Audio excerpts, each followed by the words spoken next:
Você quer ser membro do nosso canal? Confira agora os níveis disponíveis para vocês. Lembrando que você pode evoluir sempre. Nível Prata. Além de emojis e selos exclusivos, você terá acesso a cenas extras, vídeos só para membros e conteúdo antecipado. E também terá direito de vir conhecer nosso estúdio e acompanhar pessoalmente uma gravação. Nível Ouro. Você terá direito a todos os benefícios do nível Prata, mais acesso a entrevistas ao vivo pelo YouTube, prioridade na fila para visitar nosso estúdio e brindes a cada 6 meses de assinatura. Nível Platina. Além de tudo isso que já falamos, você sempre terá suas perguntas respondidas durante o programa e seu nome citado em agradecimento. Incrível, né? Sendo membro, você também ajuda o nosso canal a continuar sendo independente e trazendo informações de qualidade para vocês. Já escolha o seu nível e venha participar do nosso time.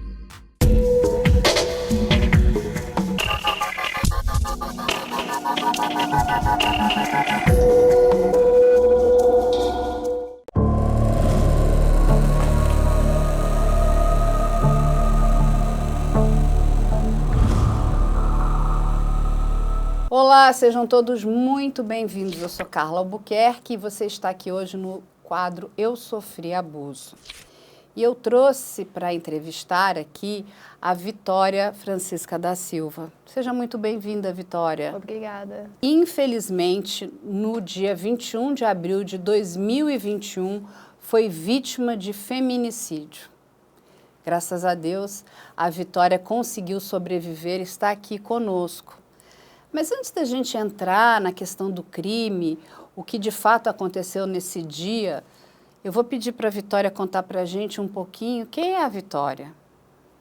A Vitória é uma menina de 21 anos que estudava jornalismo, trabalha atualmente com telemarketing. É uma menina alegre que está tendo, né, a alegria de volta. Gosta de futebol, de TikTok, dos pais e feliz. E me conta uma coisa, Vitória, eu conheci seu pai e sua mãe. Você tem um pai e uma mãe que são muito presentes na sua vida. Sim, muito. Vitória, conta pra gente qual a importância da sua família na sua vida. Antes mesmo do acontecido, eles sempre foram bastante presentes. E sempre, não só em reunião de escola, mas tudo que eu precisava, eles estavam para poder me ajudar. Então, depois do acontecido, a gente ficou bem mais unido, porque meu irmão ele tinha acabado de falecer, então desde aquele tempo sempre foi nós três, até o Denilson entrar na família e sempre foi nós quatro.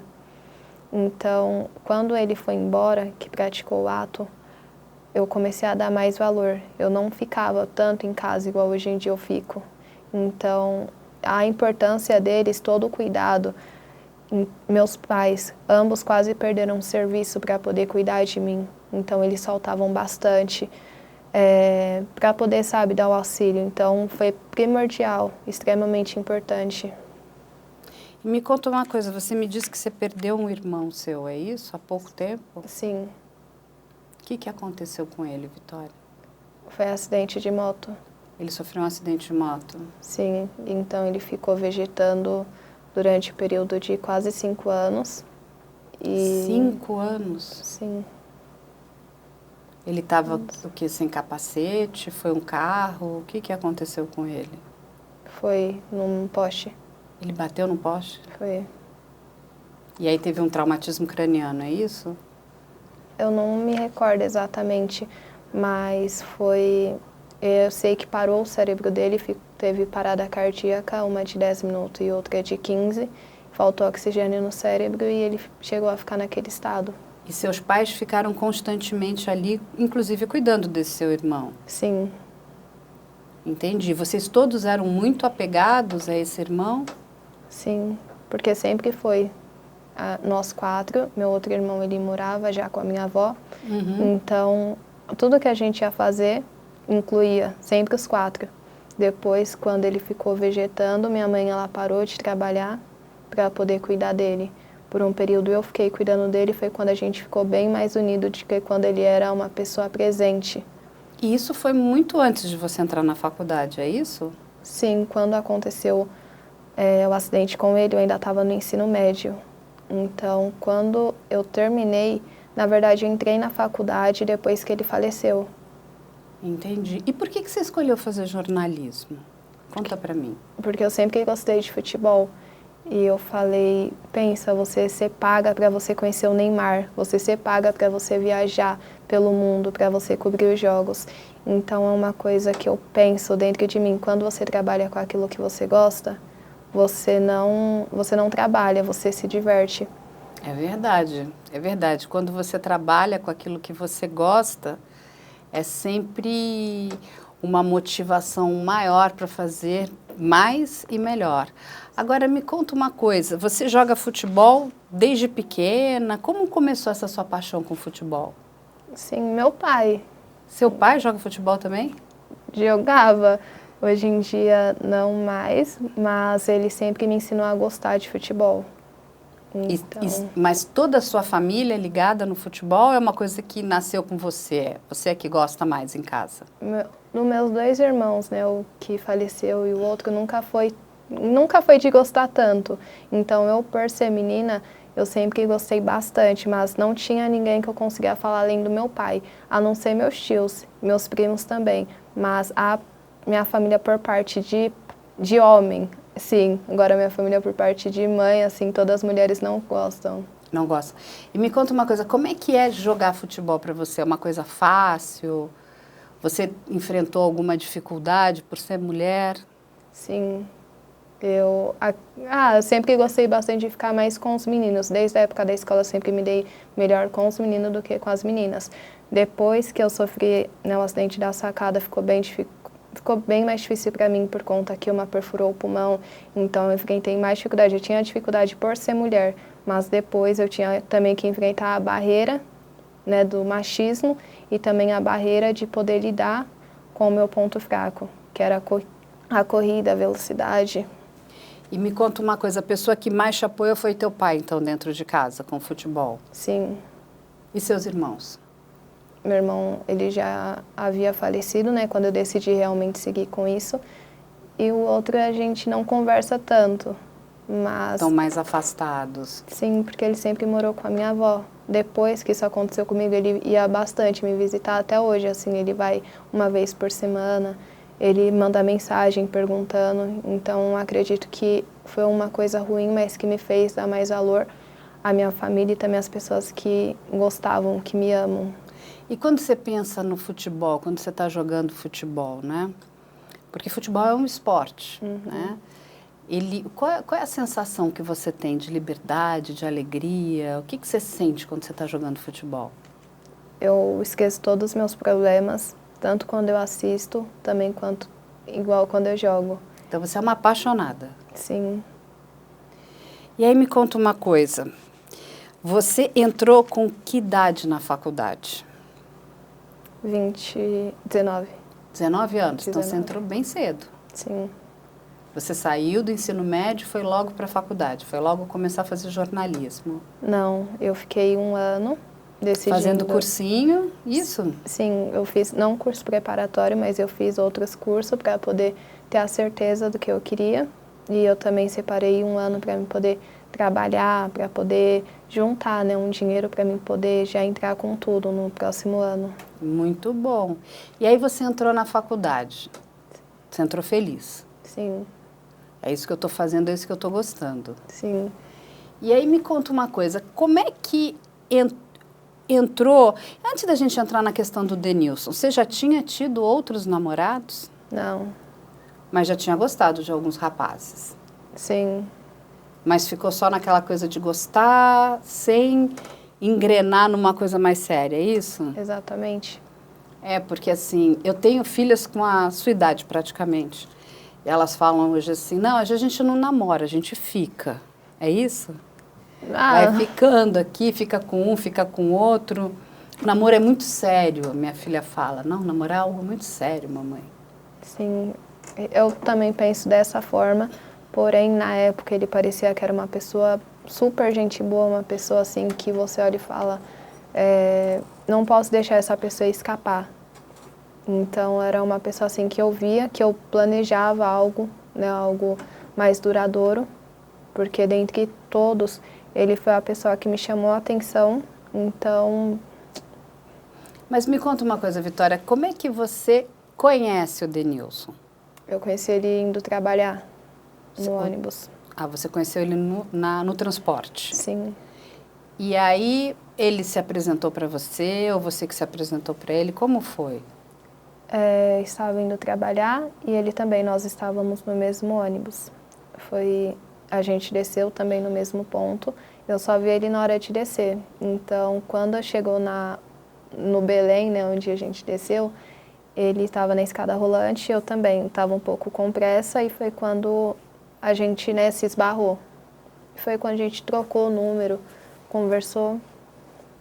E até antes da gente mostrar quem é o Denilson para as pessoas, descreve como você enxergou esse Denilson. Como era o Denilson que você conheceu ali naquele ônibus? Era uma pessoa bonita, uma pessoa feliz, alegre. E depois, com o passar, né, dos dias que a gente foi ficando, que a gente foi se conhecendo, ele aparentou ser ser a melhor pessoa que eu tinha conhecido, melhor pessoa que eu tinha ficado. Mas aí vocês trocaram telefones, aí vocês começaram a se comunicar, é isso? Sim. Ele mandava mensagens, aí vocês chegaram a sair, como foi isso? Sim, a gente se conheceu, depois a gente, né, depois de trocarmos número, a gente ficou conversando e foi marcando de se ver. Na verdade, eu vi ele em um dia, depois eu continuei pegando o ônibus no mesmo horário e ele estava no mesmo ônibus também. Então, era coisa assim do destino, e pra gente se ver sempre era assim, no ônibus. E ele sempre pegava ônibus naquele horário? Sim. Ou ele fez aquilo para poder te encontrar no ônibus? Não, porque ele entrava antes. Ah, e tá. Então, eu entrava depois, eu esperava no meu ponto. E foi assim, então, pra gente se ver, a gente sempre pegava o mesmo ônibus, aí às vezes a gente combinava para poder ir junto, quando a gente já estava, né, com o número um do outro. E você estava trabalhando nessa época? Sim. E ele também, ele sabia que você trabalhava? Sim. E ele morava perto de você, Vitória? Sim. Mas você nunca tinha visto o Denilson antes? O encontro no ônibus foi a primeira vez que você o conheceu, tinha visto? Eu acreditava que sim, mas depois que a gente começou, né, a namorar, a conversar, quando ele conheceu, né, as minhas amigas, elas comentaram que quando eu estudava, ele trabalhava lá perto de um Lava Rápido. Então eu já tinha visto ele, mas não lembrava. Mas era ver de vista mesmo. Então era alguma coisa ali do bairro? Sim. E aí quando ele conheceu você, como é que ele se apresentou? Ele disse o que ele fazia? Se ele estudava, se ele trabalhava, o que ele contou para você? Ele contou o mínimo. Ele falou que ele trabalhava, ele estava com crachá de motorista, estava com roupa, né, de quem trabalhava em transporte público. E eu acreditei naquilo que ele me falava. Ele contou que não estudava, que tinha parado, mas ele contava realmente só o mínimo.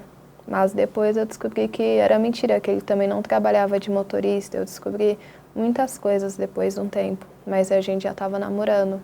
Então, como a gente já estava namorando, eu deixei passar aquelas mentiras, porque ele disse que mentiu para mim poder ficar com ele, porque se ele tivesse dito a verdade, eu não ia ficar.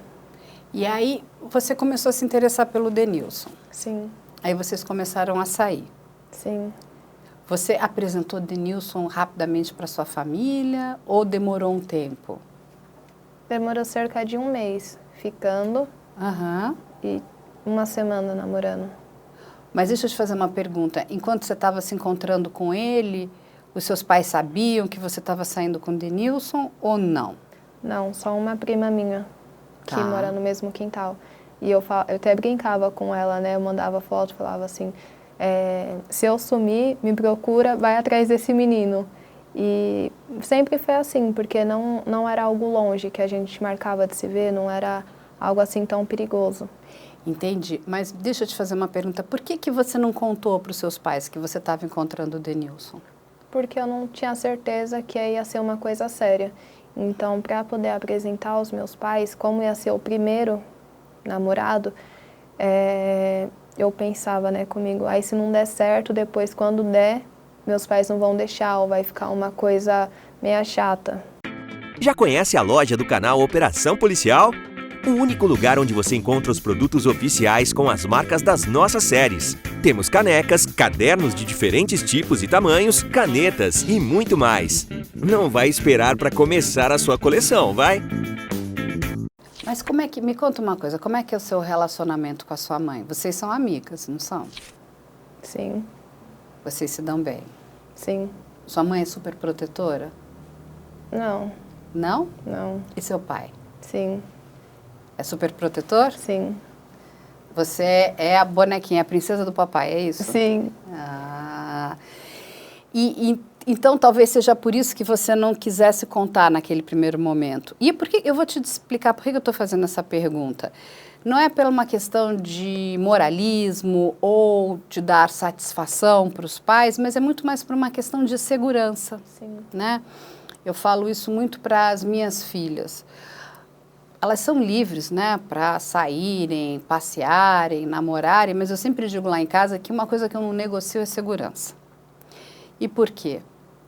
Porque acho que segurança é inegociável. Então eu sempre digo para elas, olha, me digam onde vão, com quem vão, não é para que eu tenha o controle sobre a vida de vocês, mas para que a gente possa, né, ter ali acesso a alguma necessidade que vocês venham a precisar, a gente rapidamente poder ajudar vocês. Entende o que eu estou falando? Sim. E aí, só que os filhos mais jovens, né, eles acham assim, não, estão querendo me controlar, estão querendo, né, tirar o meu espaço. E é natural que vocês pensem assim também, né? Porque o filho cresce e ele quer ter o espaço dele, ele quer poder voar, ele quer poder fazer as coisas dele, ele quer poder mostrar que ele cresceu, que ele é maduro e responsável, né? Só que, às vezes, ele também não está enxergando ali o perigo. Entende o que eu estou te falando? Sim. Eu entendo tudo, então sempre passava a informação ou para minha prima ou para uma amiga. Mas hoje em dia eu não tinha ciência que aquilo que eu mandava, exemplo, né? Uhum. Eu escrevia desta forma, às vezes, muitas das vezes brincando. Se eu sumir, me procura com essa pessoa, porque é a última... Eu mandava foto, né? E então, hoje em dia, depois que eu comecei a assistir bastante jornal, antes eu não assistia, era muito difícil. Quando eu comecei a assistir bastante jornal, a mãe, a família não sabe nem onde procurar, não sabe como começa. Exatamente, Vitória. Então, assim, uma brincadeira que eu fazia com ela poderia ser verdade, porque eu não tinha ciência do tamanho do que ele poderia fazer. Você sabe, eu vou te contar um caso aqui, e essa moça não teve a sorte que você teve. Não sei se você já ouviu falar do caso da Liana Friedenbach e do Champinha. Não. Liana Friedenbach era uma jovem, um pouco mais jovem que você, ela devia ter 19 anos na época, e ela queria sair com o namorado, né? E com medo da família, né? Colocar alguma restrição, porque ela queria fazer uma viagem com o namorado, ela disse para os pais que ela estaria indo para um encontro, uma viagem com umas amigas da escola. Só que não foi isso que ela fez. Ela saiu com o namorado e eles resolveram acampar. O que aconteceu? Pegaram no meio do caminho um dos piores psicopatas, que é o Champinha. O Champinha, ele mata o Felipe, que era o namorado da Liana, e depois ele mata a Liana também. O que acontece? Eu entrevistei o pai da Liana, o seu Ari Friedenbach, e uma das maiores tristezas desse pai é que ele não tinha ideia de onde estava a filha. Ele não sabia, aí todo mundo tinha inventado aquela história. A única pessoa que sabia era o irmão dela na época, mas o irmão também se fechou em copas porque falou, não, ela me pediu sigilo. E ele sempre disse, né, que se ele tivesse tido acesso à informação, ele falou, eu não teria proibido a minha filha, mas a gente teria agido com mais rapidez. Talvez eu pudesse ter salvado a minha filha, entende o que eu estou contando? Então, é muito mais nessa questão da segurança do que na questão do controle, do que vai fazer, até porque você é uma moça adulta, né? Sim. Eu conversei também com seus pais e eles se mostraram ali pais muito carinhosos, muito queridos com você. Sim. Né? Então, assim, mas eu entendo a posição dos filhos e é natural. Os filhos, eles querem também, né? Poxa, a gente precisa de liberdade e vocês estão corretos. vocês merecem, né? A gente cresce porque a gente, né, quer ter maturidade, quer ter liberdade. Mas, ao mesmo tempo, a gente não entende os perigos, né? A questão da segurança. Por isso que é tão importante, né, que a gente divida a gente divida as informações que são importantes. Olha, eu vou sair com fulano, vou estar com esse grupo de amigos, vamos até tal lugar. Porque, rapidamente, se algo acontece, a família tem como correr. Sim. Porque senão é o que você falou, é um vazio muito grande. Aonde que eu vou procurar? Sim. O que eu faço? Não é? E as situações de perigo, a gente nunca pode imaginar quando é que elas vão acontecer.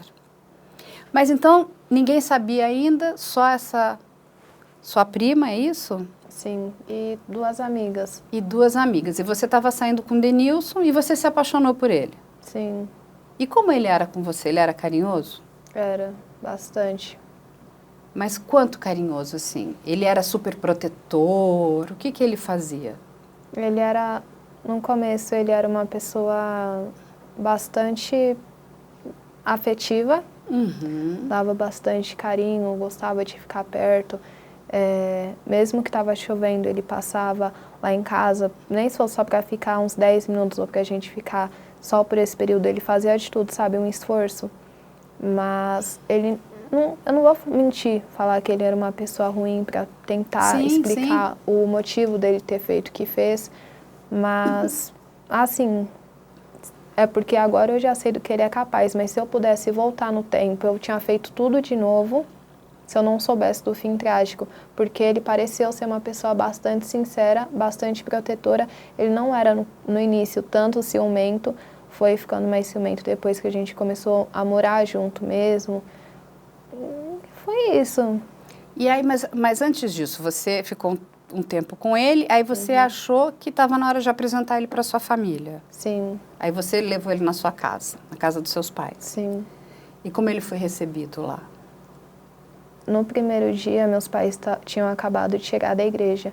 Eu falei para minha família, só que eu acho que eles não tinham levado tanto a sério. Quando eles chegaram, eles, né, de certa forma, tomaram um susto, não conversou bastante no primeiro dia.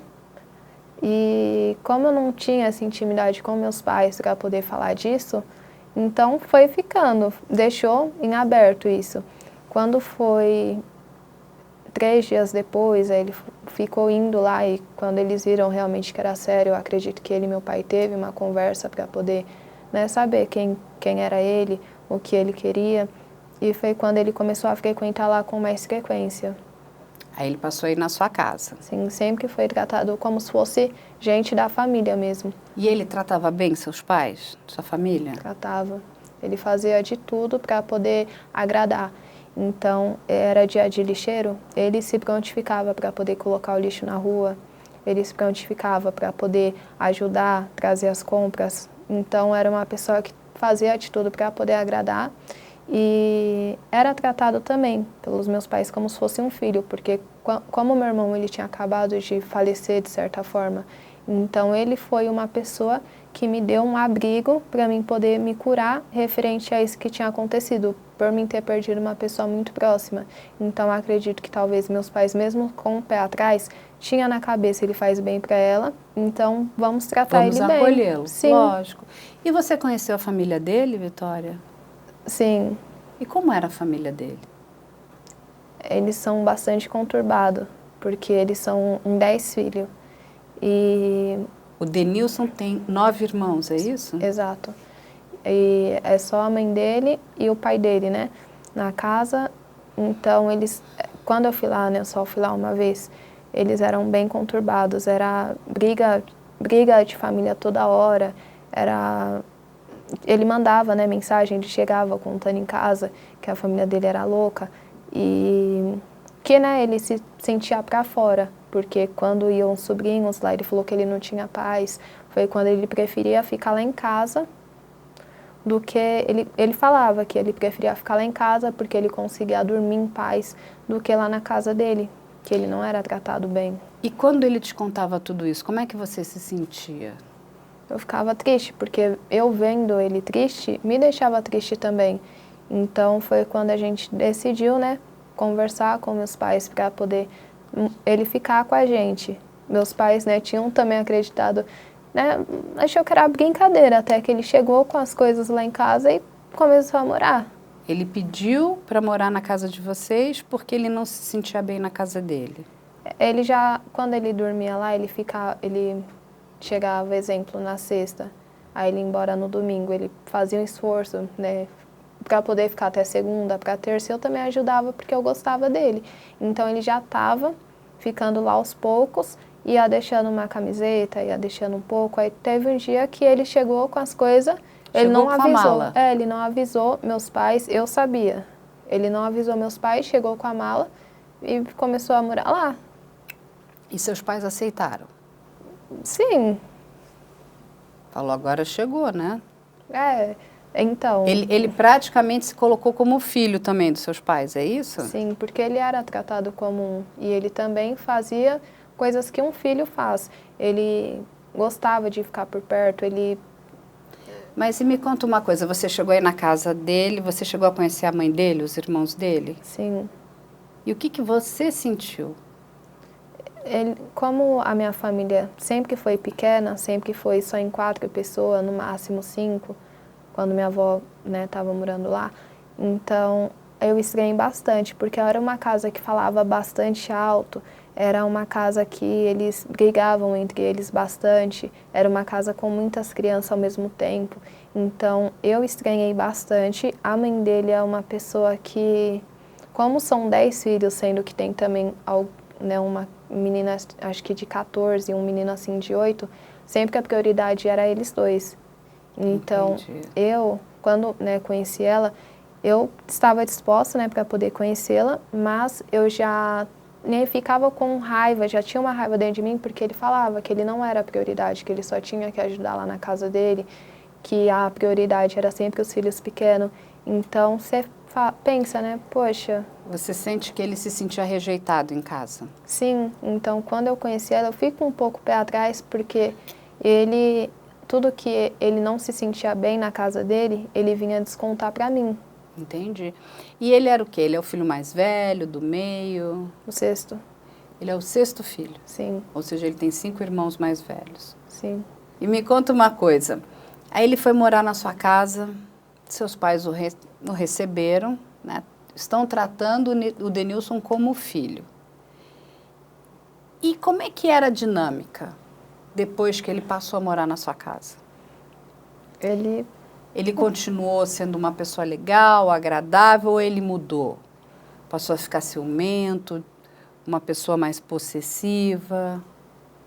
Em casa, ele sempre foi uma pessoa, quando ele começou a morar lá, ele fazia mais coisas para poder agradar os meus pais, porque ele era obrigado, porque ele estava também morando lá com a gente. Foi quando também uma época que ele ficou desempregado. E comigo, como ele ficou desempregado, eu continuei trabalhando, ele começou para ele não ficar sozinho, ele pedia para mim poder chegar em casa o mais rápido possível, mandava mensagem perguntando onde que eu estava, coisa assim que ele não fazia, mas para mim era uma coisa aceitável, porque ele estava lá sozinho em casa. Então eu fazia o possível para mim poder agradar ele também. Então fui deixando de sair com as minhas amigas, fui deixando de fazer coisas que eu gostava para poder agradar ele. E todo mundo na sua casa trabalha? Seu pai, sua mãe, você, todos trabalham? Sim. Ou seja, é uma família de pessoas normais, acordam, vão trabalhar. Você também já estava estudando, fazendo jornalismo, correto? Sim. Ou seja, você já tinha uma vida bastante dinâmica. E ele não fazia nada, ficava em casa? Sim, desde o início, né, que eu conheci ele trabalhava. E quando ele ficou desempregado, foi uma época assim que foi bem no início da pandemia, né? Tava bem no auge. Então eu não fiquei forçando também para ele poder trabalhar. Entendi. Porque era um lugar que estava fazendo mal para ele. Então assim, ele começou a fazer bico dali, bico daqui, mas não era algo fixo. Mas você falou que estava fazendo mal para ele. Que tipo de mal, Vitória? Ele trabalhava numa loja de roupa no Brás. Tá. Então era algo que para ele estava fazendo mal por conta que era ganho bastante por comissão. E aí, se ele chegava um pouco atrasado, eles ficavam embaçando. Então, era algo assim que para ele não estava bom. Ele não estava feliz ali no trabalho. Exato. Entendi. E aí me conta uma coisa, ele está morando na sua casa, todo mundo está trabalhando, o Denilson não está trabalhando. Aí o Denilson começa a mudar esse comportamento, fica mais ciumento, mais possessivo, você deixa de fazer as coisas que você gosta. E aí uma das coisas que você gosta muito é o futebol. Como é que ele também implicava com o futebol ou não? Você podia sair, jogar futebol com suas amigas, seus amigos? Ele nunca gostou de futebol quanto eu. Então, quando eu saía para brincar com os meninos da rua, ele falava, mas depois, quando eu falei para ele que eu não ia deixar de fazer isso, foi quando ele começou a descer também, a gente ficava lá na rua brincando com os meninos. Mas, assim, de certa forma, foi algo para ele difícil de aceitar, mas quando ele viu que eu não ia parar, ele começou a fazer o mesmo. Então, tinha partes que eu achava muito bonito nele, que assim, se ele sabia que eu gostava de futebol, ele começava a tentar entender mais para poder ter assunto comigo, porque na cabeça dele, ele não gostava que eu frequentava as aulas que também eram online, por conta que ele tinha medo de mim conhecer alguém mais parecido comigo do que ele, que era uma pessoa que ainda não tinha o estudo completo, ele falava, sabe? E eu falava, não precisa se preocupar com isso. Foi quando eu deixei até mesmo de fazer as aulas para mim poder ficar com ele. Porque como era aula online, ele via o rosto das pessoas, porque ligava o vídeo. Então ele falava que as pessoas talvez me interessar mais do que ele. E ele apontava, né, para as pessoas na câmera, falava assim, não quero, por que você tem o número desse menino salvo? Ele comparava, né, pela foto. Eu falava, porque é meu amigo, meu colega de classe e tal. E então eu comecei a deixar de fazer coisas. E é quando o ponto entra. Ele era ciumento comigo nessas partes, mas ele nunca tinha me batido. Então, para mim, ainda estava tudo tranquilo. Ou seja, você estava aceitando os ciúmes dele, porque é um absurdo você estar tendo uma aula e tem uma pessoa ali que está vigiando a sua aula, né? Sim. Até porque se não fosse uma aula online, você estaria indo à faculdade e ele, inclusive, não poderia entrar, né? Porque ali é um momento seu privado, né? Junto com seus colegas de classe, seus professores. Ou seja, ele começou a ficar cerceando a sua vida, o que você está fazendo, com quem você está falando. E ele era uma pessoa que vasculhava o seu telefone celular, ficava mexendo, queria saber o que você estava fazendo no celular? Como era ele? Não, porque eu sempre falei para ele do início, eu não quero olhar o dele, então eu não olho o seu, ele nunca ele mexeu não olha o no meu. seu celular? Não. Ele chegou a implicar com a roupa que você vestia? Sim. O que ele falava? Ele questionava, né, mas esse batom que era vermelho, para ele batom vermelho era coisa de prostituta. Nossa. Sim, eu nem entendia, né, no começo eu falei assim, nossa, nada a ver, mas depois que eu comecei a pesquisar, depois do acontecido, eu vi que bastante homens machistas cismam também com batom vermelho. Então, ele já tinha um pouco dentro dele, sabe? Todo mundo usando batom vermelho agora, gente. Eu quero batom vermelho agora, né? Então, ele cismava com a cor do seu batom. Sim. E você chegou a contar essas coisas para sua mãe, Vitória, para o seu pai? Não, até mesmo porque a gente não tinha intimidade para poder falar dessas coisas. E para mim ainda estava tranquilo porque era só essas coisas que para mim, como era o primeiro namorado, para mim ainda era normal. Porque era coisa que acho que namorado tinha que sentir um pouco de ciúmes, porque se tem ciúmes, cuida. Na minha cabeça era isso. Você quer ser membro do nosso canal? Confira agora os níveis disponíveis para vocês. Lembrando que você pode evoluir sempre. Nível Prata. Além de emojis e selos exclusivos, você terá acesso a cenas extras, vídeos só para membros e conteúdo antecipado. E também terá direito de vir conhecer nosso estúdio e acompanhar pessoalmente uma gravação. Nível Ouro. Você terá direito a todos os benefícios do nível Prata, mais acesso a entrevistas ao vivo pelo YouTube, prioridade na fila para visitar nosso estúdio e brindes brindes a cada 6 meses de assinatura. Nível Platina. Além de tudo isso que já falamos, você sempre terá suas perguntas respondidas durante o programa e seu nome citado em agradecimento. Incrível, né? Sendo membro, você também ajuda o nosso canal a continuar sendo independente e trazendo informações de qualidade para vocês. Já escolha o seu nível e venha participar do nosso time. Mas aí deixa eu te perguntar uma coisa. Por que você acha que quem tem ciúmes cuida? Da onde que nasceu isso na sua cabeça? Bom, eu sempre tive bastante amigas que namoravam, né?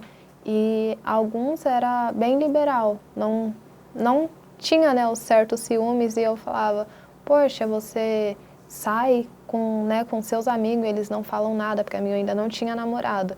Então ela falou assim, e outra já era pelo contrário, meu namorado não deixa eu fazer aquilo, não deixa eu fazer isso.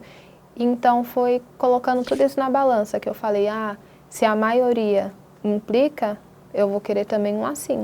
Que triste, né? Você está dando aqui um depoimento, um relato das suas amigas, inclusive, e você coloca a palavra maioria, né?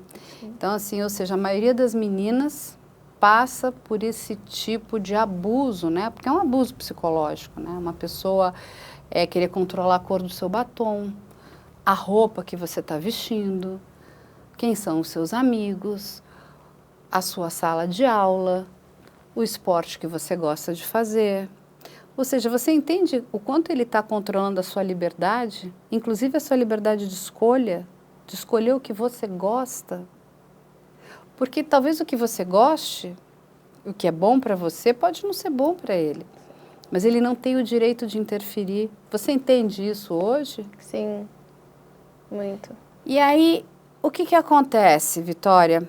Ele está na sua casa, ele está lá convivendo com vocês, pelo que você me falou, ele de alguma forma ele ajudava dentro de casa, sim. Ele ajudava seus pais também, seus pais o tratavam como filho, ele era uma pessoa que recebia carinho, né? Uma coisa que ele não tinha na casa dele, mas alguma coisa mudou e alguma coisa aconteceu. Quando você começa a sentir que ele se tornou um pouco mais violento? Foi em fevereiro. Uhum.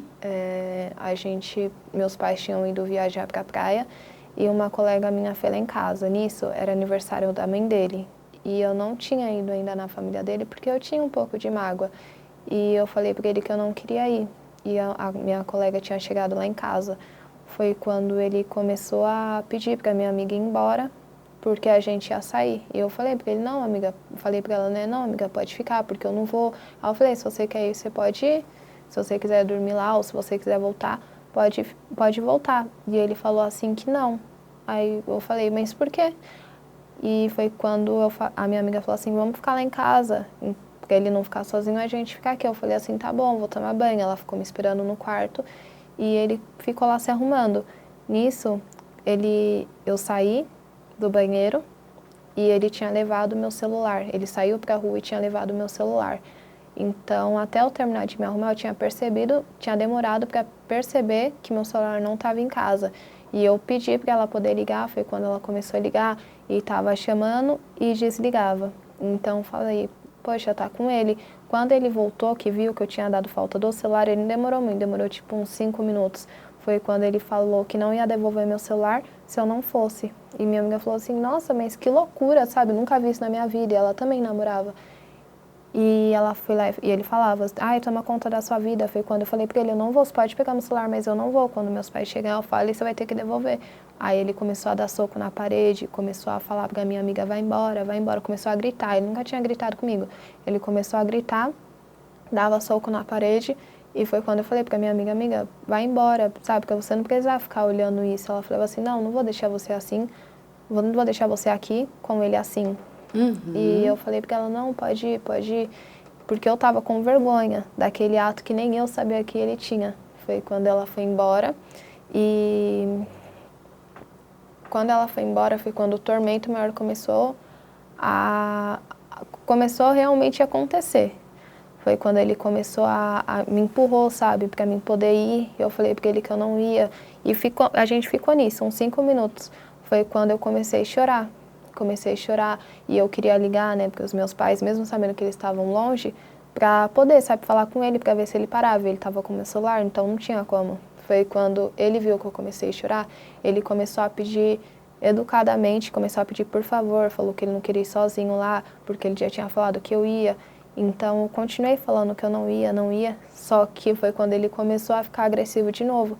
E eu optei em ir, mas na minha cabeça, ele devolveu meu celular e eu optei em ir, porque eu falei, quando os meus pais voltarem na minha cabeça, eu vou falar. Vou contar para eles. Eu vou, mas quando eu voltar, eu vou contar. E para ele não ter mais esse ato. Foi quando eu me arrumei, fui. Quando a gente voltou, assim que meus pais chegaram, foi a primeira coisa que eu cheguei contando. E ele tinha pedido, né, para mim não contar. E eu falei para ele, não, vou contar sim, porque isso não foi normal. Foi quando meus pais falou com ele, ele pediu desculpa porque os meus pais falou, eu não vou mais fazer isso. Quando eu quiser ir na minha mãe, eu vou sozinho. E então, assim, pra mim, depois daquele episódio, ele falou que não ia fazer e realmente ele não fez. Nunca mais tinha gritado comigo, até que foi o dia do realmente término. Então, eu percebi que ele era agressivo desde aquele dia. Mas deixa eu só te fazer uma pergunta, Vitória. Ele usava algum tipo de drogas? Sim, usava maconha. Usava maconha. Só maconha? Sim. Ele bebia? Não, era bem difícil. Bem difícil de beber. De todo o tempo que a gente ficou junto, só no ano novo. Ele usava algum remédio? Não. Nada? Você já tinha visto ele agressivo com outras pessoas? Já. Com quem? Com amigos dele? Não. Próximo da minha casa tem um estabelecimento e eu tinha saído para poder comprar algo para mim poder comer. Foi quando um moço que trabalha ao lado, né, da minha casa, de entregador, tinha mexido comigo. Entendi. E foi quando ele tinha perguntado o que a pessoa tinha falado e eu falei para ele. E ele falou, passa lá de novo que eu quero ver. E eu passei para mim poder buscar o que eu tinha comprado. E aí foi quando o homem mexeu de novo. Foi quando ele foi até o cara, começou a gritar. E gritava muito alto, muito alto, muito alto. E minha mãe, que estava trabalhando em casa, lá nos fundos, saiu para poder ver o que estava acontecendo, de tão alto que foi. E ele estava indo para cima da pessoa e o menino estava pedindo desculpa, falando assim que não sabia, porque a gente não usava aliança. Então, realmente, ele não sabia, mas eu me senti tão culpada. Mas ele até brigou comigo, falou que, mas olha o jeito que você sai. E estava normal, sabe? Tava um dia assim de calor. E eu não tava com uma roupa que dava para poder falar. E ele começou a falar que quando fosse assim era para eu poder pedir para um dos meus primos que moram também no quintal comprar um negócio para mim, porque ele não queria que eu saísse de novo quando aquele cara estivesse lá. E eu falei, mas ele tá trabalhando, sabe? Não tem muito o que fazer. E aí eu falei para ele, vai lá pedir desculpa para ele. E ele falou que não ia pedir. E eu falei para ele, não, vai pedir desculpa, porque se a gente usava aliança, até dava para poder dar um desconto, falar, poxa, você viu que a menina namorava e tal. E eu falei para ele pedir desculpa, foi quando depois, de muito custo, ele foi e falou com o menino, falou assim, me desculpa por ter me excedido e tal. Aí ele explicou, o menino falou assim, não, de boa, porque o menino tinha ficado com medo. Ou seja, ele foi bastante agressivo, pelo que você falou. Agora, ele foi seu primeiro namorado. Sim. E aí você está falando aqui para mim em usar uma aliança. Ele te tratava como a mulher dele, é isso? Ou você era uma namorada para o Denilson? Porque a aliança é uma coisa de muito compromisso, Vitória. Sim. E a gente, né, tinha um relacionamento de namorado mesmo a gente morando junto. Eu acredito que marido ia ser uma palavra muito forte. Muito forte. Mas a gente morava junto, então, assim, a gente só não usava aliança por conta que nós estávamos, né, usando dinheiro para poder ajudar os meus pais, ou estavam priorizando outras coisas, que como só eu estava trabalhando no momento, eu estava priorizando a minha faculdade, estava priorizando as contas mesmo, sabe, que tinha que pagar. Olha só o que você está me contando aqui, Vitória. Vamos fazer uma análise aqui, eu e você juntas. Você é uma moça muito jovem, aí você conhece o Denilson. Nesse primeiro momento você se encantou com ele, ele deve ter sido uma pessoa, né, bastante charmosa, sedutora. Aí você começa a sair com o Denilson, aí você conhece a família dele, aí você descobre que é uma família desestruturada. Aí o Denilson chega devagarzinho com uma camiseta, depois é sei lá, um par de meias. Quando você vê, o Denilson está morando na sua casa. Seus pais, eu conheci seus pais, 2 pessoas muito queridas, acolheram esse rapaz. Até porque também fica aquela questão, você tem pais amorosos, né? Estão vendo, olha, vamos ajudar esse rapaz, né? Que também está precisando de ajuda, né? Os pais bons fazem isso. E aí, aquela coisa que era um namoro, virou praticamente um casamento. Só que dentro da casa dos seus pais, né? Tem um ditado que eu gosto muito, quem casa quer casa longe de casa. Até porque a gente precisa crescer e ter maturidade para poder casar. Aí, Denilson não estudava e nem trabalhava, correto? Ele faz parte da turma do nem. Nem trabalha, nem estuda. Quem está estudando, trabalhando, é a Vitória.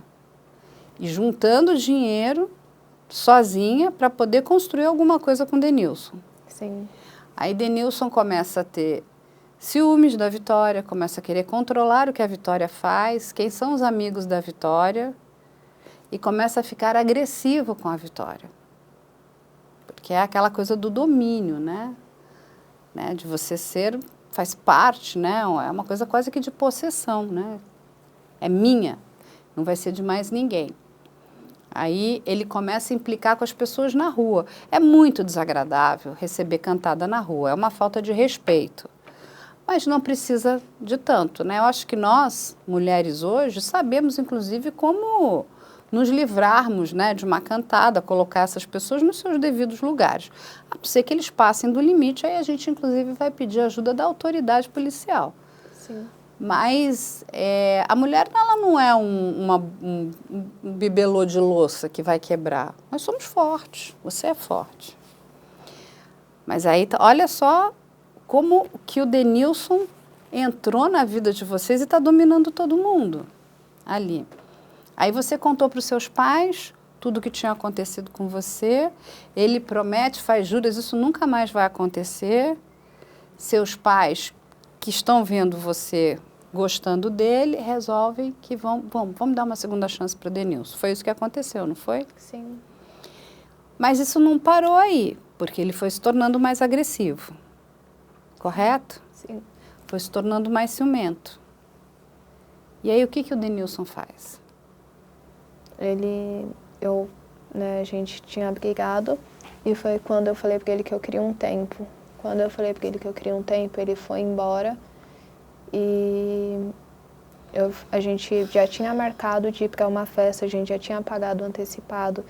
E foi quando eu decidi que eu realmente queria terminar com ele. Então, ele foi embora para a casa da mãe dele dia 7. Quando foi no dia 10, eu pedi para ele ir lá para casa, para a gente poder, né, para a gente poder conversar. E eu falei para ele, olha, eu não acho que eu tô mais gostando de você e tal, mas a gente pode continuar amigos, se você quiser, talvez a gente até fique. Mas eu não quero mais, quero dar um tempo, não quero algo no momento. E então, eu falei também, né, você tá sem trabalhar e meus pais já estão, né, saturados, porque só eu que tô ajudando e eu não tô podendo, né, dar muito porque eu tô fazendo faculdade, eu não tô podendo ajudar muito. Então, quando você talvez estiver trabalhando, dá pra gente morar junto, mas vamos terminar por enquanto.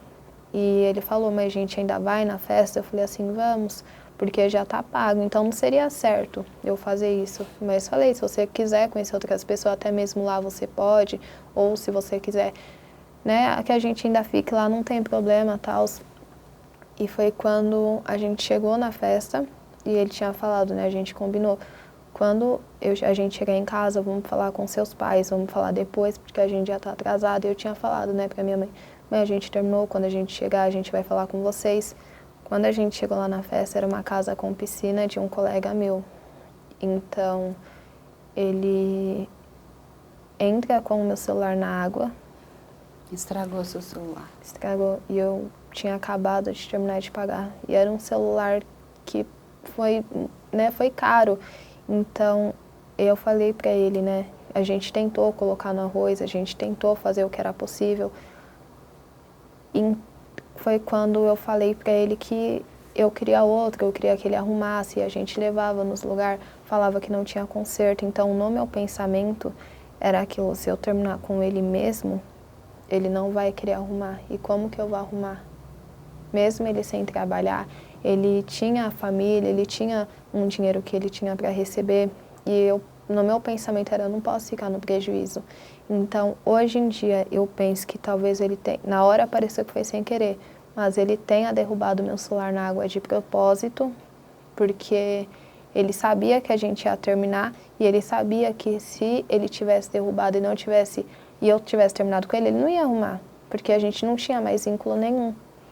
Então ele estava te prendendo por uma questão material. Exato.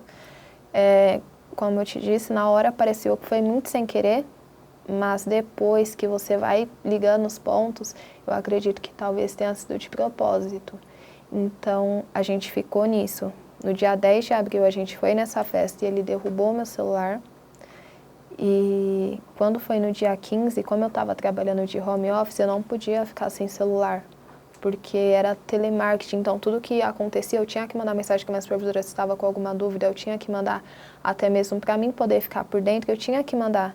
E eu pedi o celular dele, ele não gostava muito de emprestar, sendo que foi ele que tinha estragado o meu, porque ele ficava jogando, então ele não gostava de emprestar. Foi quando no dia 15 eu falei para ele, né, me ajuda a comprar outro celular, mesmo que seja um novo, você não precisa dar tudo, mas tipo, me ajuda só para mim não ficar sem. E até mesmo as fotos do meu irmão que faleceu, foi quando ele falou que não tinha de onde tirar, e eu falei para ele falar com a sua mãe, falar com a sua família, eles também falando que não tinha como, não tinha como. Eu pedi dinheiro emprestado para meu pai, para minha prima, para as pessoas do quintal, algo que não foi eu que estraguei, e eu consegui comprar outro. Quando eu consegui comprar outro, eu falei, se eu conseguir comprar esse, depois eu compro outro melhor. Mas eu não vou ficar com uma pessoa que derrubou meu celular de propósito, eu não vou ficar com uma pessoa que eu já não gosto mais por conta disso. Eu sou bem mais que um celular. Foi quando, no dia 20, já estava saturado desse assunto. Foi quando, no dia 20 de abril, um dia antes do acontecido, ele chegou em casa falando que a mãe dele que ia comprar um terreno, ou que tinha comprado. E eu falei, poxa, mas você falou que ela não tinha, né, o dinheiro para poder ajudar a comprar outro celular. E ele ficou sem resposta. E eu falei, então eu entendi que eu não sou a prioridade. Eu pude pedir emprestado para minha mãe, para o meu pai, para a prima, que não tem vínculo nenhum, para você não pedir para ninguém, ou para você não nem forçar. E ele falou, mas ela não tinha de onde tirar, já era um dinheiro que ela tinha guardado. Eu falei assim, também era um dinheiro que minha prima tinha guardado, era um dinheiro que meu pai estava guardando. E ele tinha estragado o seu celular? Sim, foi quando eu... Ou seja, ele também não toma responsabilidade de absolutamente nada do que ele faz. Exato. É um moleque. Então, assim, nesse dia, no dia 20, eu fiquei com isso na cabeça, porque ele falou bem pela manhã, assim que ele chegou, né, acordou. Então, a gente tinha saído para poder comprar umas coisas. Quando a gente voltou, eu já fiquei muito brava e falei para ele, vai embora, porque eu não quero mais ficar com você. E eu nem joguei isso na cara dele. Eu só falei assim, vai embora, porque eu já não gosto mais de você. Falei que já era pra gente ter terminado no dia 10, eu só fiquei com você por conta que eu fiquei com medo, mas eu não quero, tal. E eu falei com ele numa boa. Foi certo. Quando também, no celular dele, que eu tava tentando, né, passar as coisas que eu tinha perdido, tinha mensagens de outras pessoas, tal. Eu falei assim, ó, eu nem cheguei a abrir a mensagem. Falei assim, mas olha, aqui eu não quero nem saber, tal. Você... Ai, eu falei pra ele, né, eu não quero saber, só vai embora. Foi quando eu falei muito de boa com ele. E ele começou a arrumar as coisas dele e jogava roupa em mim, falava que eu ia me arrepender, começava... No entanto, ele não chorou. Sempre ele chorava, quando a gente brigava, ele não chorou. Começou a falar, você vai se arrepender, você vai... Você nunca vai achar ninguém como eu, você é feia, não sei o quê. E ele começava a arrumar as coisas dele com muito ódio. E eu mexendo no celular, bem de boa, só esperando ele terminar. E ele falava pra mim... Você tá ouvindo? Você tá ouvindo? E ele começava a falar bem alto. Minha mãe estava no outro quarto e meu pai tinha ido para a igreja. Foi quando ele começou a me empurrar, a me sacudir. E eu falei para ele, eu tô ouvindo, mas eu não quero saber, só arruma essas coisas. Então, quando ele viu que eu não estava me importando, igual sempre, ele entendeu que realmente não ia ter volta. Ele estava tentando fazer uma cena para ver se você mudava de ideia. Sim, ele arrumava as coisas dele bem devagar, mas com ódio, né, colocando na sacola, mas ele não chorou, não chorou. E então foi quando ele começou a me sacudir mais, né, para poder perguntar se estava ouvindo, e eu falei para ele, só vai embora. Ele terminou de arrumar as coisas, o Uber tinha chegado, meu pai tinha chegado bem nessa hora, porque foi quando ele começou a ficar mais agressivo, e minha mãe perguntou, o que está acontecendo? Foi quando ele falou para mim, eu falei, você acha que eu tenho medo de você? E levantei também. Eu estava sentada a todo momento. Você acha que eu tenho medo de você? E ele começava a apontar o dedo na minha cara. Foi quando eu falei assim, então bate. Bate. Foi bem na hora que meu pai chegou. E ele falou que eu não valia nenhum soco dele. E então, quando ele estava passando para levar as coisas dele, ele cuspiu no meu cabelo. E eu não me alterei, eu não xinguei ele. E ele foi embora. Nisso que ele foi embora, minha mãe tinha perguntado, né, acabou mesmo? E ela falou, porque você sempre que volta depois, eu falei assim, não, acabou. Porque eu já, né, não gostava tanto, porque já era pra gente ter terminado. Então, quando ele chegou na casa da mãe dele, foi quando as ameaças começaram a aumentar, quando eu bloqueava ele de uma rede social. Ele começou a te perseguir nas redes sociais. Deixa eu só te fazer uma pergunta, Vitória. Como é que ele é? Ele é mais alto que você? Ele é um homem alto? Ele é um pouco mais alto que eu, mas ele é uma pessoa forte. Ele é forte? Sim, ele é gordo. E eu, né, bem magra, então quando eu fui pra cima dele, eu fiquei com medo. Ele tem bastante força, é isso que você Sim. quer dizer? Tá. Então ele realmente tem capacidade de te machucar, Sim. assim. Sim. Então ele começou a mandar mensagem, eu bloqueava ele do WhatsApp, ele ia pro Facebook, ele ia pro Instagram, ele ligava privado, ele ligava de outros números. Eu não sei como ele fazia Começou tudo a te aquilo. perseguir. Sim, eu não sei como ele fazia aquilo em tão pouco tempo, porque era muito esquisito. Eu bloqueava ele de um lugar, ele conseguia algum número para poder ligar. Então foi quando estava tendo um parabéns lá em casa, e eu fui. Quando eu cheguei lá, né, e mostrei para minha prima que eu mandava mensagem quando eu ainda só ficava com ele. Eu falei assim, olha, ele tá me ameaçando, tá? Ela falou assim, não, nem se preocupa, porque às vezes término é assim, a pessoa, né, não aceita, mas aí fica falando isso. Então, pra mim, era uma coisa assim normal, como eu nunca tinha namorado, era uma coisa assim normal de ex querer voltar ou de ficar ameaçando no início, mas eu nunca pensei que ele era capaz de fazer o que fez. Mas ele chegou alguma vez, antes disso, a ameaçar seus pais? Não. Tá. Né, mesmo depois do ato, ele nunca chegou a ameaçar. Tá. E aí, isso foi um dia antes. Aí, o que aconteceu depois? Eu terminei com ele, então, umas 8h30 da noite do dia 20. Quando foi dia 21, às 3h da manhã, foi quando ele praticou o ato. Então, Ele foi até a sua casa? Sim. Então, por volta de umas 9h, ele chegou na casa da mãe dele, umas 9h30 foi quando ele começou a me ameaçar, e ficou até às 1 da manhã, as ameaças. E quando ele, né, começava a me ameaçar, eu respondia muito de boa. Eu, às vezes, nem respondi. Nisso que eu não respondi, ele mandava ponto de interrogação. Foi quando começou as perseguições em outras redes. Então, assim, as conversas tá lá ainda. Eu nem apaguei, porque eu sei que talvez sirva como prova. Sim, com certeza. Porque ele falava, eu te traí. Eu falava assim, ele começou a mandar um áudio falando, eu te traí em tal lugar, tal, tal, tal. E eu falei, tá bom, eu nunca fiz isso com você, mas não me surpreende, né, esse ato. Então, acho que aquilo desabou ele, porque ele falava as coisas achando que eu ia me importar. Ele queria te desestabilizar de alguma forma, e você se mantendo ali estável e tentando afastá-lo. Sim. Mas aí ele vai até a sua casa, é isso? Sim. Então, ele ficou nessas ameaças até cerca de 1h da manhã, e eu fiquei conversando com algumas amigas, com as minhas irmãs por parte de pai, conversando coisas assim aleatórias.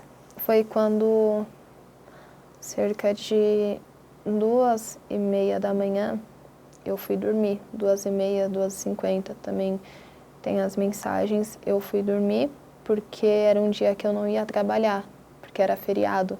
Então, aproveitei para poder colocar o papo em dia. Sim, dia 21 é feriado, é. Quando foi 3h30 da manhã, 3h23, eu dormi, então era 2h50, 3h23, pelas câmeras a gente conseguiu ver o horário, que foi quando ele entrou na minha casa. Ele ficou das 3h23 até as 3h30, 7 minutos. Ele entrou sem vocês saberem? Sim. Como ele entrou? Ele tinha a chave? Não. A minha avó, são 2 entradas na minha casa. Uma é a de casa e a outra é a casa da minha avó. Minha avó, ela é de idade, então ela tinha ido para a casa da minha tia para poder, né, ter um cuidado assim especial, porque lá em casa todos nós estávamos trabalhando. Foi quando a chave dela ficava em um pote e ele pegou, como era muito difícil usar aquela entrada e era à noite, nós nunca íamos dar falta naquele dia da chave, ou se dessemos a falta, ela sumiu, mas está aqui ainda. Ou seja, ele entra pela casa da sua avó, que tem uma interligação com a sua casa, é isso? Sim, e o meu quarto, ele fica, quando você vem pela casa da minha avó, o meu quarto é primeiro do que o dos meus pais. Então, ele não precisou passar pelo quarto dos meus pais para poder chegar até mim. Então, eu estava dormindo. Quando eu acordei, estava só a luz da televisão ligada e uma mão ele tampava a minha boca e com a outra ele fazia assim. Então era assim, era coisa de filme mesmo. E eu, né, tentava respirar. E ele te dando facadas? Sim, quando eu tentei respirar, que eu fui me mexer, que eu senti algo prender na minha boca, eu abri o meu olho e eu vi que eu estava de lado. Estava deitada de lado, foi quando ele me encheu de facada aqui. E eu não consegui sentir uma dor. Eu senti algo muito quente, uma aflição, como se eu tivesse... Eu não sei explicar, como se eu tivesse... Não sei. Quando ele viu que eu acordei, ele me virou de frente e deu a facada que está aqui. Né? Foi quando ele me deu essa. Quando ele me deu essa, ele... Né, que ele tinha notado que eu tinha acordado, foi quando eu tentei me defender. Quando ele levantou, que eu vi que era uma faca, quando ele levantou o braço, que eu vi que era uma faca, ele foi para poder me dar do rosto. Quando ele foi para me dar do rosto, eu virei. Foi quando pegou aqui. E foi quando eu tentei me defender literalmente. Eu estendi assim minha mão para poder arranhar ele, foi quando ele afrouxou a mão e eu gritei, sai! Nisso que eu gritei, sai, eu pensei talvez que era um sonho, algo do tipo. Foi quando meu pai respondeu do outro quarto e ele levantou. Nisso que ele levantou, provavelmente ele pensou que meu pai ia vir e saiu correndo. Nisso que ele saiu correndo, ele estava com uma mochila que eu tinha deixado em cima da cama, quando ele chegou, e ele pegou essa mochila e colocou as coisas dentro, que era a faca e tinha... Eu não me recordo assim tão bem, eu não consegui ver tudo porque estava só a luz da televisão, mas tinha também troca de roupa, porque talvez ele já tinha planejado que ele ia fazer isso e que ele ia se sujar. Trocar de roupa para fugir. Sim. Mas você conseguiu ver como era essa faca? Era uma faca grande, pequena? Sim, era uma faca grande, de açougueiro, talvez. Uma peixeira mesmo? Sim. Então, quando ele correu, eu levantei do sofá, que eu estava deitada no sofá, eu levantei e fiquei sentada. Nisso que eu fiquei sentada, eu olhei para o lado e ele estava passando pela casa da minha avó. Então eu levantei e meu pai ele não tinha levantado porque eu não tinha mais força para gritar. No entanto, que na minha cabeça eu falei, se eu gritar mais, ele já respondeu, né? Pensei, meu pai já respondeu. Se eu gritar mais, ele pode me finalizar por aqui, dar talvez uma no pescoço. Mas a questão, acho que se eu tivesse força, eu tinha gritado. Eu não tive mais força. Eu fiquei em ato assim de desespero e quando ele começou a arrumar a mochila, ele falava desculpa, desculpa. E eu tava muito grogue, tava perdendo sangue. E eu levantei e fui caminhando, chamando meus pais pela cozinha até chegar no quarto deles. E você conseguiu andar ainda? Sim, eu percorri, no caso, por 2 cômodos para poder chegar ao quarto dos meus pais. E eu lembro que meu pai acendeu a luz do quarto e perguntou o que foi. Eu não lembro como eu consegui chegar lá. Eu lembro que quando ele falou o que foi, eu falava, eu não sei. E eu me virei para poder deitar na cama, eu estava muito cansada. Quando eu deitei na cama do meu pai, que ele viu as costas com sangue, talvez ele pensou que eu sou uma pessoa muito exagerada, com dor.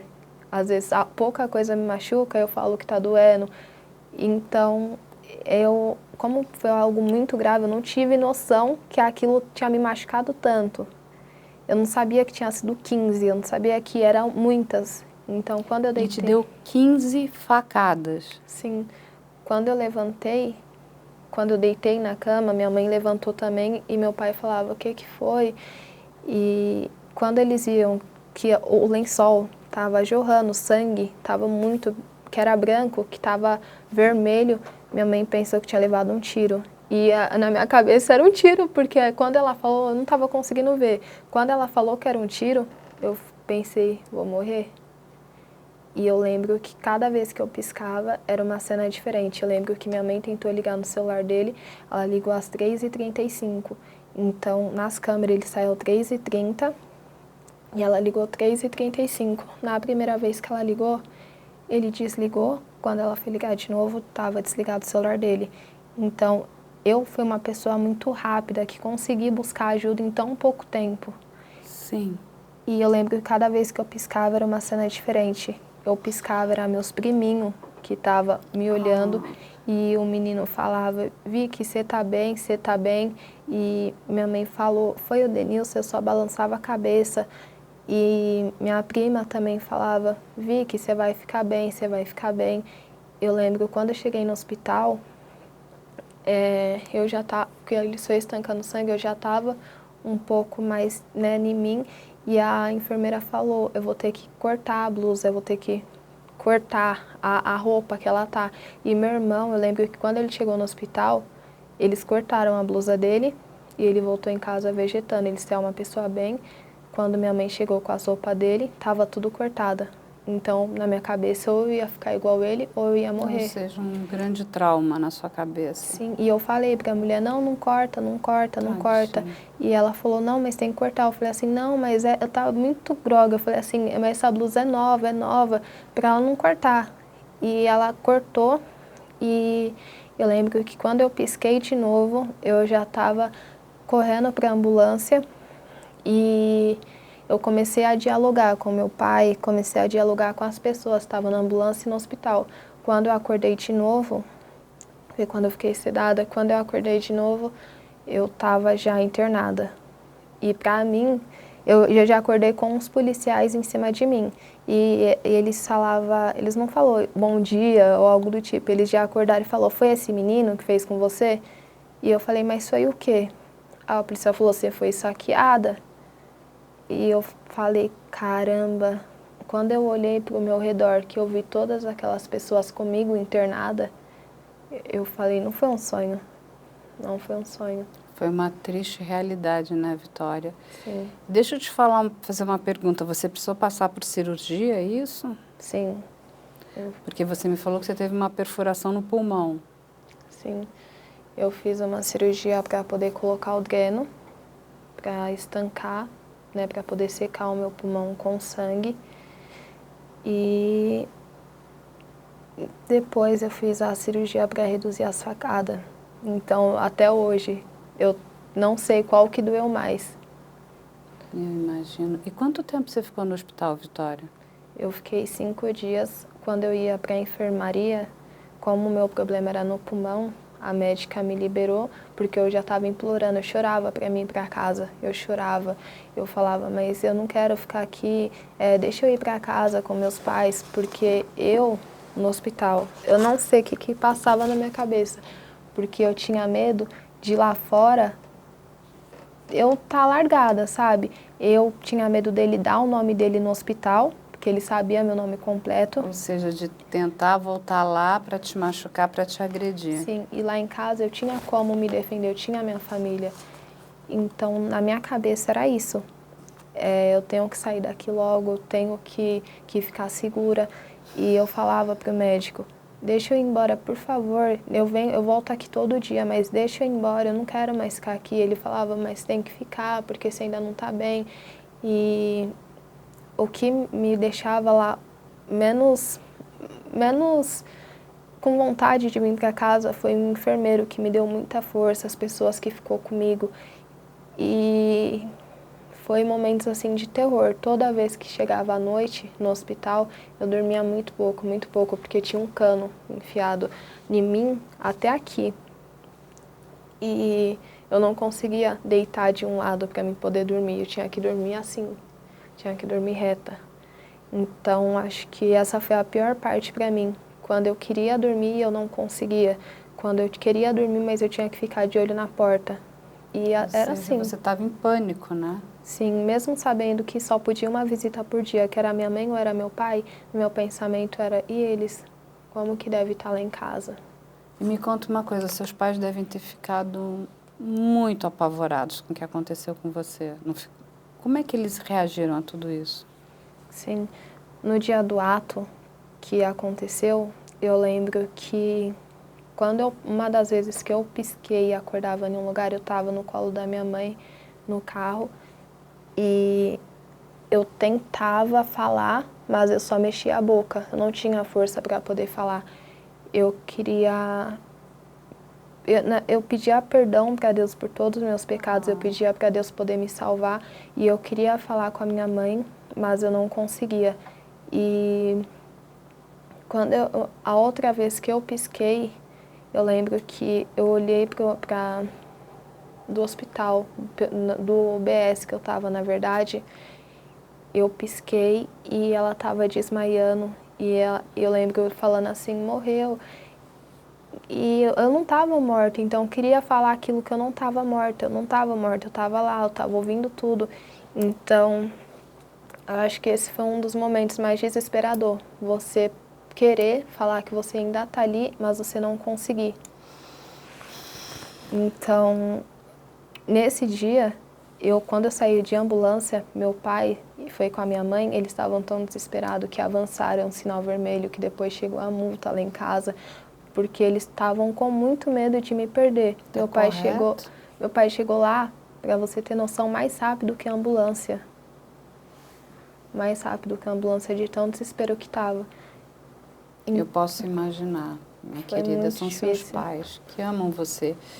E aí, quando você sai, né, do hospital, volta para casa, aí como é que foi essa questão toda com a delegacia? Vocês precisaram fazer um boletim de ocorrência. Até porque isso foi um atentado de homicídio, né? Sim. Quando foi meu primeiro dia no hospital, depois de eles terem ido lá em casa, quando foi à noite, eu tive acesso a uma visita de uma das pessoas, porque a pandemia também ainda estava no auge. E meu pai falou que minha mãe tinha ido na delegacia e ele tinha ficado lá no hospital para poder ter notícia. Meu pai tinha falado, já fez tudo BO, mas para mim ainda não era tão grave igual parecia. Por quê? Porque eu não tinha tirado os curativos, eu não tinha noção do que estava. Quando eu levantei, que foi só no outro dia, que eu vi um negócio muito grande com sangue meu, com água, que era o sangue, eu tive noção do que estava acontecendo. Então, estava em paz porque a polícia estava em cima. E eu sabia também que eu morava em periferia, então na minha cabeça ele ainda ia ser preso ou ia acontecer algo com ele antes de eu sair do hospital. Quando eu saí, que eu lembro que eu tive que dormir na cama com meus pais, de tanto medo que eu tava, eu lembro que meu pai ele colocava uma cadeira na porta, na outra porta ele colocava um sofá e ele falou que desde que eu estava internada, todos os dias dele ser assim. E na minha cabeça era, olha o que eu estou fazendo meus pais passar. Olha essa segurança, olha o que está acontecendo. E meu pai desesperado para poder comprar uma câmera, para poder colocar na rua, para ver se ele estava chegando. Então, foi um momento assim aterrorizante, sabe? Quando a polícia foi lá em casa, a primeira vez, se eu não me engano, foi o quarto dia que eu estava em casa, ou o segundo. Eles foram lá em casa, pediu para mim poder explicar tudo de novo e na primeira vez eu estava em choque, quando foi o primeiro dia que eu ainda estava no hospital, então eu não consegui dar todos os detalhes E ela falou, conta agora como que foi tudo no seu tempo.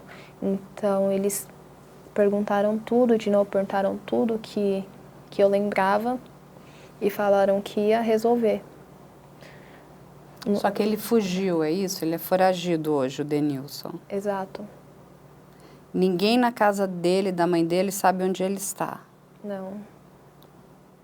Deixa eu te fazer uma pergunta, Vitória. Ele já tinha cometido outros crimes antes? Ele tem passagem pela polícia? Sim. Você sabe pelo quê? Furto. Furto? Sim, mas ele era menor. Ah, ele era menor. Então ele cumpriu o tempo dele na Fundação Casa, é isso? Não, porque a mãe dele não deixou ele ficar. Ele falou que pagou a fiança, que na época era de R$ 500, e a mãe dele sempre teve isso, de pagar, não deixar os filhos pagar pelo que fez. O irmão dele também já tinha sido preso e ela não deixou também ficar por conta que... Mas os policiais não chegaram a lhe dizer se ele teve outras passagens, mesmo que ele não tivesse te contado? Não, seria somente essa mesmo. Foi a primeira por tentativa de homicídio. A de furto. Não, com você. Ah, sim. Exato. E ninguém sabe onde ele está? Não. Você conhece os amigos dele? Sim. Os amigos sabem o que ele fez? Sim. Algum amigo foi lhe prestar solidariedade? Sim. Teve um que no começo estava do lado dele, mas quando ele começava a defender nos comentários, as pessoas atacavam ele, falando que ele estava passando pano. Foi quando ele mudou de lado e falou que a mãe dele sabia onde ele estava. Ele mandou os prints falando, a mãe dele afirmando que ele estava desesperado. Então, essa pessoa que me ajudou, mandou os prints, comprova que a mãe dele sabia onde estava, porque eram palavras dela, não eram palavras inventadas. E me conta uma coisa, você sabe se o teu caso ainda está na delegacia de São Mateus ou se ele foi para o DHPP? Foi para o DHPP. Então, ele está no DHPP hoje? Sim. Tá. O que a gente vai fazer aqui, inclusive, Vitória, a gente vai colocar a foto do Denilson. Tá. Para ajudar quem souber informação, né, dessa pessoa, né, desse homem, para, por favor, passar para a polícia, né? Ligar, a gente vai deixar aqui também os contatos da Polícia Civil, do DHPP, vamos deixar aqui as informações do delegado, né, que está conduzindo a investigação do caso da Vitória. A gente vai pedir, por favor, para que qualquer pessoa que tenha uma informação, mas que seja uma informação fidedigna do Denilson, para que, por favor, ou ligue para o 190, ou entre em contato com a Divisão de Homicídios aqui de São Paulo, ou entre em contato diretamente aí com a Polícia Civil. E se alguém também tiver medo, a gente vai deixar aqui o telefone do Disque Denúncia. A pessoa pode fazer a denúncia de forma anônima, mas, por favor, não deixe de denunciar. Esse homem quase tirou a vida da Vitória. Foi Deus, minha querida, Sim. que salvou a sua vida. Porque foram 15 facadas. Você teve uma perfuração no seu pulmão. É muito grave o que você passou. Entende? A gente tem algumas coisas, elas não são uma brincadeira, sabe? Os ciúmes não é uma coisa legal, não é bonito. Quando a gente gosta de alguém, a gente quer, número 1, que essa pessoa seja feliz e seja livre. Sabe? É bom que a pessoa fique conosco porque ela gosta da gente. Qualquer pessoa que nos obriga a ficar com ela ou está conosco por obrigação, isso não é amor. Isso é uma outra coisa. Aí tem uma outra patologia que precisa ser explicada pelos psicólogos, os psicanalistas, os psiquiatras. Mas isso não é carinho, isso não é amor. Olha a relação do seu pai e da sua mãe. Eu conheci esse casal. É bonitinho. Eles são amorosos, são pais queridos, estão aqui do seu lado, estão com você. Você é uma moça linda, Vitória. Obrigada. Você merece ser muito feliz. E eu vou dizer uma coisa para você, você merece ter muitos namorados, merece beijar na boca, merece se relacionar com pessoas legais. A gente não pode se vender por pouco, sabe? Ciúmes não é bom, uma pessoa que é possessiva não é legal, uma pessoa que é controladora não é legal, uma pessoa que diz a roupa que a gente vai usar não é legal. A cor do nosso batom, o corte do nosso cabelo, se a minha roupa vai ter um decote ou não, querer escolher aonde eu vou trabalhar ou a profissão que eu vou ter, isso não é bom. Nós temos o direito de sermos livres. A gente sabe que a grande maioria, né, dessas violências que acontecem, elas acontecem contra mulheres. Temos também violência contra homens, mas a grande maioria é contra mulheres. E nós precisamos alertar as outras mulheres. A Vitória é uma mulher muito forte, você é muito guerreira. Você levantou a sua cabeça no meio dessa dor, porque o que você passou é muito horrível. É muito horrível. Ninguém merece passar. Uma pessoa entrou na sua casa sem ser convidado, de forma sorrateira, com uma faca, para te matar. Porque ele teve a intenção. Entende o que eu estou falando? Ele só não conseguiu. Sim. E ele teve todo o tempo do mundo de ter mudado de ideia. Sabe? Ele deve ser uma pessoa muito infeliz. Sim. Porque se um relacionamento não está bom, ele que procure outro. Agora, você querer possuir, dominar, vai ser meu, minha, isso está errado. Isso está errado, você não pode aceitar isso nunca, Vitória. Nunca. A gente precisa se amar antes de amar o outro.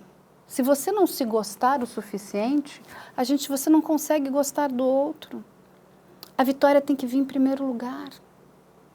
A Vitória tem que sorrir, tem que brilhar. A Vitória tem que usar a roupa que ela quiser. Tem que jogar futebol, estudar jornalismo. Tem que sonhar. Seus pais, quando te trouxeram para o mundo, eles desejaram muito isso. Pai e mãe desejam o melhor para o filho. Os nossos pais, pode não parecer, mas eles são nossos amigos. Eles gostam muito da gente. Eles se preocupam com a gente. Sabe? E esse carinho, esse amor que você está recebendo e que é muito bonito, de verdade, é muito bonito. Aproveita. Aproveita, fica perto da sua mãe, do seu pai. Fica perto da sua família, das pessoas que gostam de você. Porque o gostar é livre. Qualquer coisa que quer te prender, que quer te dominar, não é bom, foge. Sim. E você é uma voz hoje para muitas outras moças que são tão jovens quanto você. Você teve muita sorte, Vitória. Uma grande maioria, que quando chega nessa questão do ato final, né, não consegue sobreviver. Infelizmente. Infelizmente. E a gente sempre diz aqui, né, quando a gente traz a pessoa aqui nesse programa, que é o Sofrer Abuso, porque graças a Deus essa pessoa conseguiu sair do outro lado. Porque senão está na investigação criminal. A gente tentando entender que crime horroroso foi esse. E são muitas mulheres. Muitas mulheres. São muitos feminicídios. E a gente precisa acabar com isso. Mas a gente precisa entender qual é o nosso valor. Você entende hoje o seu valor, Vitória? De verdade? Sim. Eu tenho dentro de mim que depois que eu me dei o valor, ninguém nunca mais me deu preço. E para as mulheres, né, eu tenho a dizer que eu tive muita vergonha de expor no começo a minha situação, mas por conta de julgamentos. Mas eu tenho a dizer que assim, quando uma mulher cai, outras milhares se levantam junto com elas. É verdade, minha querida. E não tenha vergonha. E ninguém tem o direito de falar nada da sua vida. Porque a grande maioria das pessoas que sofre abuso, às vezes não está entendendo que está sofrendo abuso. Quando a gente está aqui contando a sua história, e por que é tão importante quando essas pessoas resolvem falar? Porque aquela que está em casa, ela começa a enxergar similaridades, fala, mas eu estou passando por isso também. Não está acontecendo comigo aqui também. Então, a pessoa começa a entender o que vai ser o futuro ali na frente. E não é bom, é um futuro muito ruim. De novo, você teve muita sorte, graças a Deus. Graças a Deus que os seus pais te acudiram rapidamente, que eles estavam em casa, que eles chamaram por socorro. Imagine se você estivesse sozinha. Sim. Você não conseguia nem andar. Aí a sua perda de sangue ia levar você ao óbito. Mas graças a Deus que seu pai e sua mãe estavam em casa. Seu pai tomou multa, mas a multa passa, a gente paga. Porque essas perdas materiais a gente recupera, com saúde, a gente corre atrás. Mas a gente precisa ter vida. Sim. E ninguém pode tirar a vida da gente. Ninguém, nenhum homem pode tirar a vida de uma mulher. E você é a voz de muitas outras moças, muito jovens como você. Sabe? Esses casos, é o que você me falou, que me dá muita dor no coração. Acontecem muitas vezes também na periferia e são invisibilizados. A gente precisa trazer luz. Você é muito importante, Vitória. Pega tudo isso que aconteceu na sua vida, esse seu sonho de ser jornalista, não deixe isso morrer. Ajuda as outras moças, as outras meninas, as outras mulheres. Você pode ajudar muita gente. Eu sei que é muito duro, muito triste.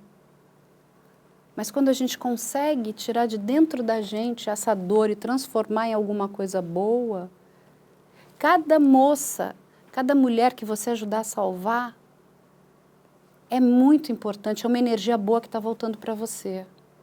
Agora, o Denilson, esse, a gente vai expor aqui. E eu vou te dizer uma coisa, tudo que a gente puder fazer para ajudar a capturá-lo, a gente vai fazer também. E não sou só, quando eu digo a gente, não somos só nós aqui do canal. São essas milhares de pessoas que nos assistem. E vamos expor o Denilson. Porque hoje é muito difícil você se esconder, viu? É muito difícil, é muito difícil. É muito difícil. Muito difícil. Ele vai ser pego.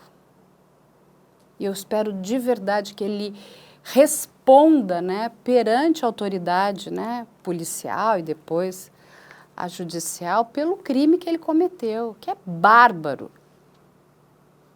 E assim, as mulheres que acham engraçado, né, se relacionar com esses tipos, esse moço não merece se relacionar com mais ninguém, porque olha o que ele fez com a Vitória. Ele precisa ser separado. Mas a gente está com você. Vem cá, não chora não. Uhum. Você é forte, mais do que você imagina. Você promete que você vai se cuidar muito? Sim. De verdade? Sim. Olha só, você tem uma promessa comigo aqui, hein? Juro de dedinho. De dedinho, muito bem. Vitória, eu adorei te conhecer. Também. Eu sei que é muito difícil tudo que você passou. Eu te agradeço por você dividir a sua história conosco e com todas essas pessoas que nos assistem. Saiba que você vai estar ajudando muitas outras pessoas, muitas outras mulheres, muitas outras, enfim, adolescentes também que sofrem abuso, que não sabem o que está acontecendo, que acham, ah, não, é só um ciúmes, é normal, é natural. Não. Ciúmes não é normal e não é natural. Não tem nada de bom na palavra ciúmes. Se você tem ciúmes, procura terapia, né? É isso que você precisa, né, resolver. Sim. Ciúmes está ligado à posse. né? Eu quero possuir, eu quero ser dono daquilo. E a única coisa que a gente pode possuir é caneta, telefone, que é meu, minha calça, meu sapato. Eu não posso possuir uma pessoa, de jeito nenhum. Muito obrigada de verdade, adorei te conhecer, adorei conhecer os seus pais, são pais muito queridos, você é uma pessoa de muita sorte por ter pais tão especiais. Conte com todos nós, fique em paz e as coisas vão brilhar para você. Eu desejo do fundo do meu coração que você tenha aí um futuro muito lindo. Obrigada. Você merece. Obrigada. De verdade. Gente, hoje eu conversei aqui com a Vitória, ela contou toda a história dela. Eu vou pedir a todos vocês que estiverem nos assistindo, a gente vai deixar aqui a foto do Denilson. Quem tiver informação sobre esse homem, por favor, entre em contato com a polícia. Nós vamos deixar aqui todos os números, inclusive você pode denunciar de forma anônima, mas não deixe de denunciar. Se você souber o paradeiro do Denilson, ele é foragido hoje, por favor, vamos ajudar a polícia e vamos ajudar aqui a Vitória. Porque a hora que ela souber que ele está preso, ela vai conseguir, inclusive, dormir melhor. Sim. Obrigada, Vitória. Obrigada a você. Dentro de mim é assim, né? Que ele sendo preso não vai trazer quem era a Vitória de volta, mas vai ser um grande alívio, grande alívio. Então, muito obrigada pela oportunidade, obrigada por me ouvir, obrigada Sempre, a Milena querida. também por ter me encontrado. Eu acho muito legal a forma que eu me salvei, a forma que meus pais estavam para poder me salvar. Eu nunca tinha olhado desta forma. Eu agradeço a você por ter abrido meus olhos para mim poder enxergar essa realidade, porque nunca me passou, nunca olhei desse lado. Então, sim, você percebe que você teve sorte, que você, graças a Deus, pôde estar viva. Eu fico muito triste, depois eu comecei a pesquisar mais atos de feminicídios que aconteceram. Então, eu levei essas facadas, eu fui vítima dessa agressão para que outras não fossem. Então, é aquilo que eu falei, não tenha vergonha. Eu tive vergonha, mas não tenha, porque eu estou aqui para poder apoiar outras mulheres que sofreram, outras que não sofreram, vai também te apoiar. E muito obrigada de verdade por vestir essa camisa e me ajudar. Sempre, a gente sempre vai vestir a camisa, sempre vai dar voz a vocês. Muito e assim, obrigada. nós já temos aqui várias mulheres que vieram, né? E a gente vai criando essa corrente, inclusive, de vocês também se ajudando, né? Sim. Eu te agradeço muito. Obrigada. Gente, muito obrigada e a gente espera vocês na próxima semana.